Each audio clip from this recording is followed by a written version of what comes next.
সাব্বির রহমানকে আশেপাশের কিছু লোক ভালো হতে দিচ্ছে না এমন কথা বলেছেন। পরপর ৬ ম্যাচে হারের দেখা পেলেন সাব্বির রহমান। প্রথম ৩ ম্যাচে সুযোগই পাননি শৃঙ্খলা ভঙ্গের অভিযোগে। পরের ৩ ম্যাচে সুযোগ পেয়েছিলেন, দুর্দান্ত একটা ইনিংসও খেলেছিলেন পঞ্চম ম্যাচে। নিজের দ্বিতীয় ম্যাচে ৮২ রানের মাত্র ৩৩ বল থেকে আজ ১০ বলে ২৩ রানের একটা ছোট ভালো ইনিংস খেললেও শেষ পর্যন্ত জিততেও আজকেও ঢাকা হেরে গেল সিলেটের কাছে। শেষ পর্যন্ত জিততে পারল না সিলেট স্টেডিয়ামে। ১৯৩ রান করার পরেও হেরে গেল ঢাকা। এদিন লিটন দাসের ব্যাটে রান দেখা পেলেও ঢাকার কপাল সেই হারের বৃত্তেই থেকে গেল। কিন্তু সাব্বির রহমান পঞ্চম ম্যাচ অর্থাৎ নিজের দ্বিতীয় ম্যাচ শেষে সংবাদ সম্মেলনে এসে সাংবাদিকদের বলেছিলেন আশেপাশে কিছু লোক তাকে নাকি ভালো হতে দিচ্ছে না। এর আগে অসংখ্যবার শৃঙ্খলাজনিত কারণে নিষেধাজ্ঞা দিয়েছেন বড় অঙ্কের জরিমানা, এরপর ক্ষমা চেয়েছেন, ভালো হয়ে যাওয়ার অঙ্গীকার করেছেন, কিন্তু আদতে কোনো লাভ হয়নি। ফের একই কাণ্ড ঘটিয়েছেন।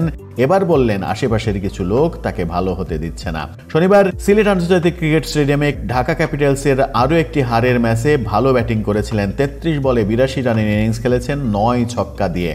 তারপরে সংবাদ সম্মেলনে এসে শৃঙ্খলা ভঙ্গের ব্যাপারটা তার সামনে তুলে ধরা হয়। সেখানে এর দায় অন্যদের ঘাড়ে চাপানোর চেষ্টা করেছেন এই ব্যাটসম্যান।